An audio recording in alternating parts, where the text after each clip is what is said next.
believed to be factual and up to date, but we do not guarantee its accuracy, and it should not be regarded as a complete analysis of the subjects discussed. Discussions and answers to questions do not involve the rendering of personalized investment advice, but are limited to the dissemination of general information. A professional advisor should be consulted before implementing any of the options presented. Encompass More Asset Management is registered as an investment advisor with the SEC and only transacts business in states where it is properly registered or is excluded or exempted from registration requirements. Registration with the SEC does not imply a certain level of skill or training.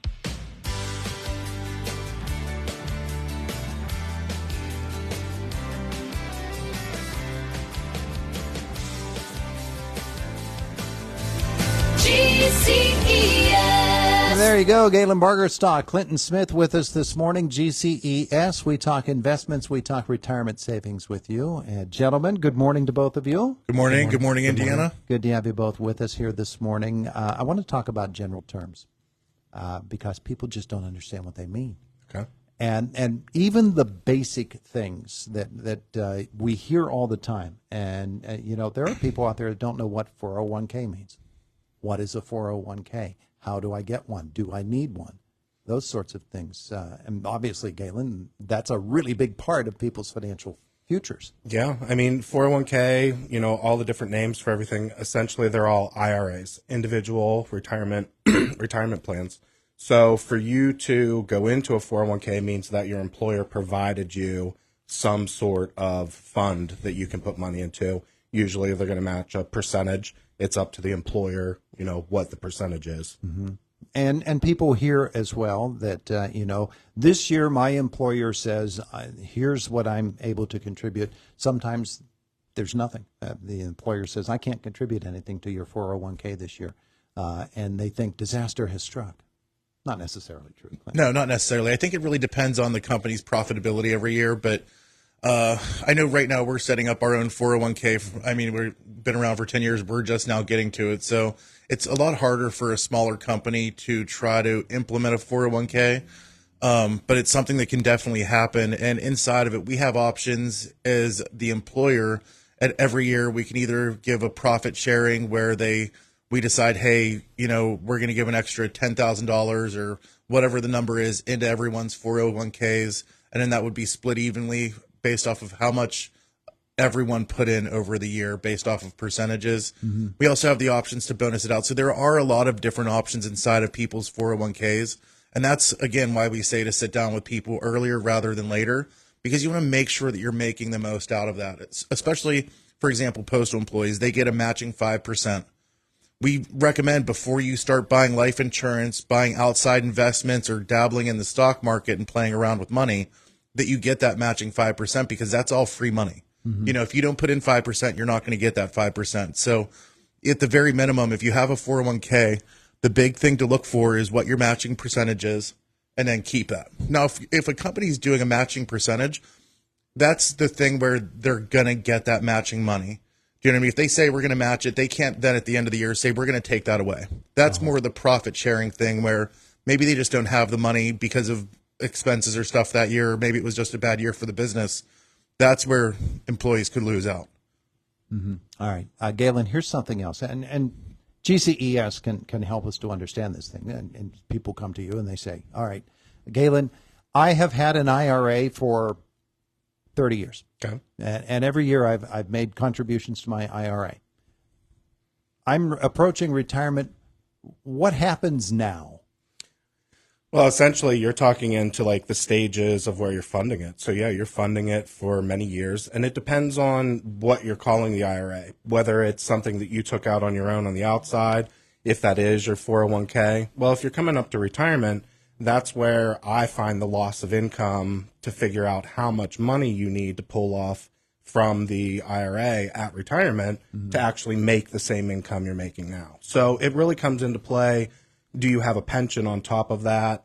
What's your Social Security? What's your spouse's income? And each household is completely different on how I would tell you to maybe not even spend your IRA, but how to give that to your children. Because a lot of people do want that as well. It just depends on the household needs on where you're going to spend it. Yeah. Yeah, and as that retirement age approaches, and they think about, okay, I'm told I need to take a minimum amount out of my IRA in this year of my life. Yes. Whatever year that is. Yeah, you're talking about RMDs. RMDs are now age 73.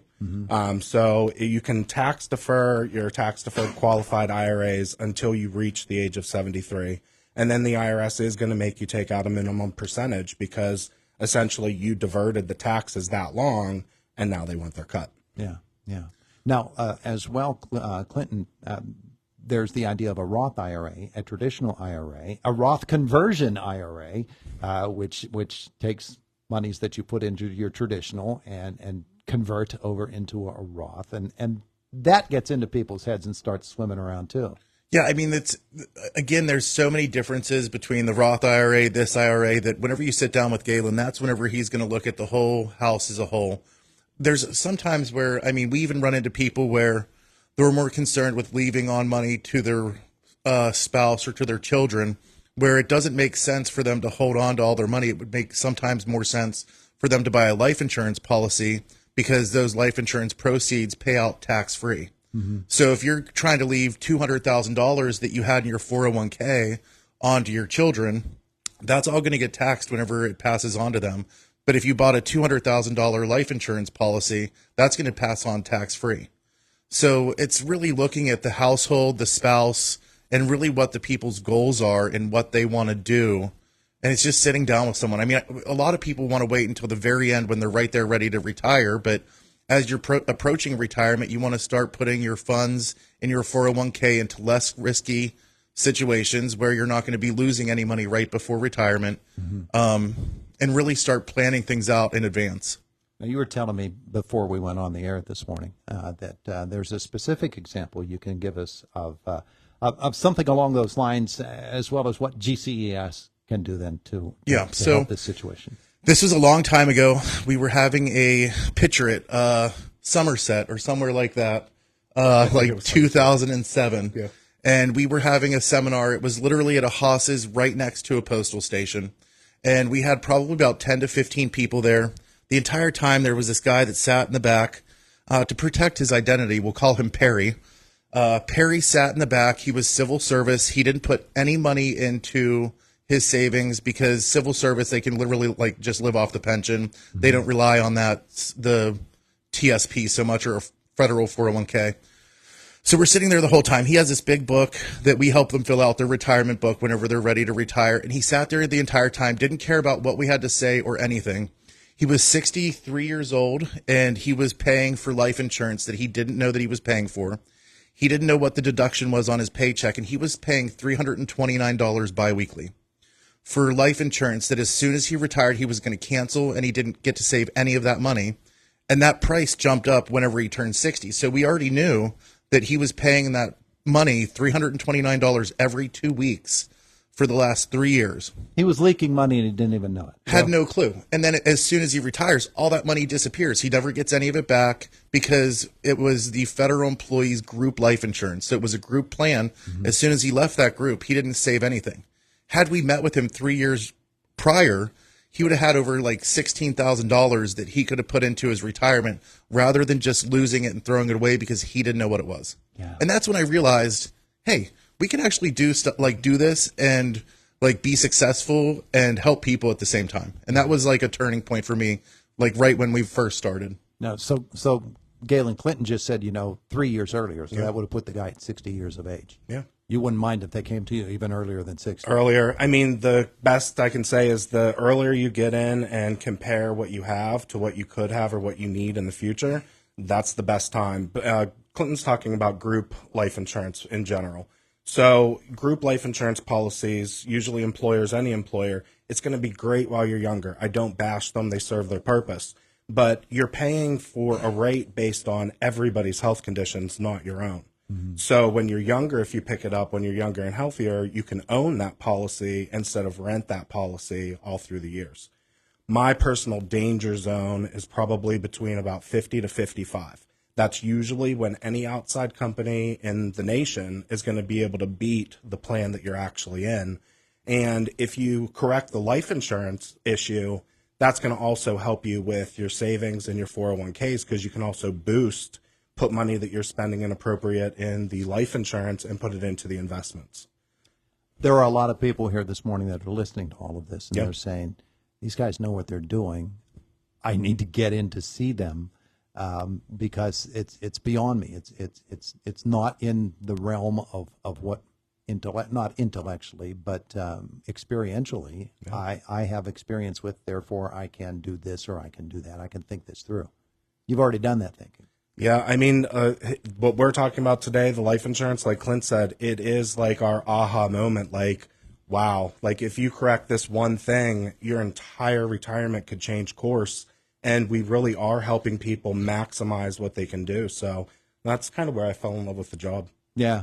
Yeah, Clinton, this is, it's probably pretty exciting news to some folks, but it's probably still a little scary. Yeah, I think a lot of people are afraid to actually take that jump. But honestly, in an hour and a half appointment, it might even only take an hour depending on how many questions you have. But in an hour and a half, you can get back on track and get things fixed.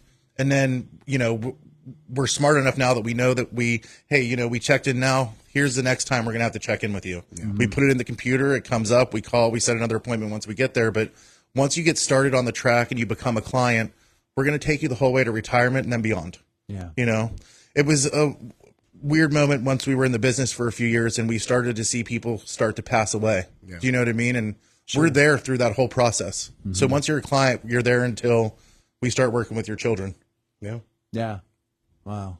And obviously there are people who will say, well, yeah, but that hour to hour and a half you're talking about, I won't know what questions to ask. You'll guide them through that too. Yeah. Nobody knows what questions to ask. It kind of naturally comes when we have the conversation about, pretty much what do you want to accomplish out of everything you've done? How do you want to leave it on? Mm-hmm. And, those important questions are going to come up during that because we're talking about, important life decisions. Yeah. Yeah. It's automatic. All right, so somebody who is, their interest is now piqued. They have heard the first two segments that we did with you. Now here's today's segment, and finally they're convinced, I need to get in touch with these guys and get rolling on this. What should they do? First thing would be give our office a call, 724-915-0000. You can stop in at our office anytime from 9 to 5 on Philadelphia Street. We're at 1780 Philadelphia Street. You can't miss it. There's signs, like literally 3 signs for our building. Just come in and book an appointment and go from there.